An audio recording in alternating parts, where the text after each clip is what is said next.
Hi guys, ang hawak ko ngayon ay isang seat organizer para sa ating Mio Grabis. Nabili ko to sa Shopee for just 170 pesos. Tara subukan na agad natin. Ikabit na natin dito sa aking Mio Grabis. Ang maganda kasi sa kanya, marami siyang bulsa. Meron siyang malaking bulsa dito sa harap. Yan, nilagay ko muna yung mask ko dyan. Malalim yan, oh.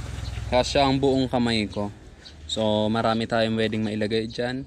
Tapos dito, meron pa siyang bulsa. Yan, then, andito na yung mga accessories niyan. Meron siyang strap. Tapos ito yung para maikabit natin siya. Meron na siyang kasamang screw. Okay? Tapos bukod doon, meron pa siya dito mga sabitan ng ID. Yan, oh. Pwede kang magsabit dyan ng ballpen or mga barya-barya. Very convenient. Tapos dito sa likod, yan, meron pa siyang bulsa. Tara, kabit na natin siya. Bali, ang kailangan mo lang naman sa kanya ay screwdriver. Meron naman na tayo dito. So, wala na tayong kailangan tools. Screwdriver lang. Tapos, itong mga tornilyo. Then, dito natin siya ipoposisyon.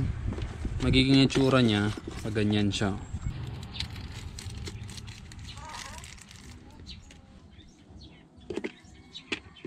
Bali, ito ipapasok lang natin siya dyan.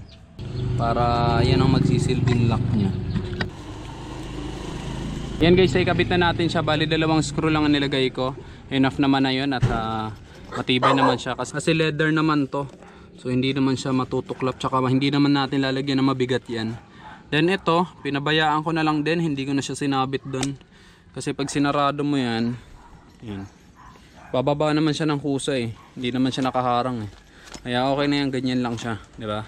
Tsaka maigi na rin na hindi ko na sinabit to. Para pwede ako maglagay ng mga gamit dito. Halimbawa, pera na hindi alam ng asawa ko, 'di ba? Pwede ako maglagay diyan. Maglalagay ako ng 1,000,000 diyan. Joke lang. Tapos dito yung mga importanteng gamit. 'Di ba? Kagaya niyan, meron tayong mask dito. Ito, yun, subukan natin, ilagay ko tong ano ko dito. Ang laman nito, lisensya ko, nandiyan sa loob. Oh, yan. So, madali na lang natin malalagay. Ito, babalik ko na lang siya diyan. Kapag hinarang mo nga to, itong screw ko hindi na rin bababay, oh. Oh, 'di ba? Kasi nakaharang naman doon sa screw. So kahit hindi na natin siyang itali dito. Kasi meron namang screwdriver dito, 'di ba? Ayos na ayos talaga. Kaya para sa akin, okay na okay talaga ang merong seat organizer para kapag marami kang gamit, hindi ka mahihirapan halughugin dito sa storage mo. Naka-organize na siya, nandito yung lisensya mo. Tapos yung mga barya-barya mo, pwede mong isiksik dyan, ballpen or kahit na ano. Mga importanteng gamit mo, hindi ka mahihirapan kasi nandito sa harap. At kung meron ka bang mga dalang mga papeles na importante, pwede mong ilagay dito sa mas malaking bulsa. Hindi sila magugusot, kaya safe na safe talaga.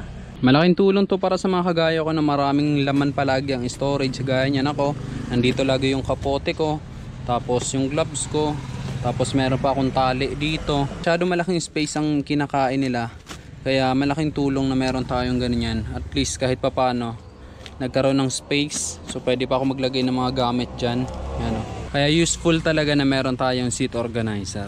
Kaya masasabi kong okay na okay talagang mag-invest nitong seat organizer. Kasi mura lang naman siya. 170 pesos lang sa Shopee. Ilalagay ko na lang yung link sa aking description at sa aking pin comment. Para kung gusto ninyong bumili, hindi na kayo mahihirapang hanapin siya. So yun lang guys, dito ko natatapusin ang ating vlog patungkol dito sa ating Immortal Seat Organizer. Sana nakatulong sa inyo ang video to para sa laging nahihirapang hanapin yung mga gamit nila sa kanilang storage. Mag-invest na kayo nito. Kung nagustuhan mong video to, just hit like. Kung bago ka lang sa aking YouTube channel, huwag kalimutan mag-subscribe. Click mo na rin ang notification bell para sa mga susunod kong video ay updated ka palagi. Yun lang guys, hanggang sa muli. Ako sa Rosgo TV. Ride safe always and God bless.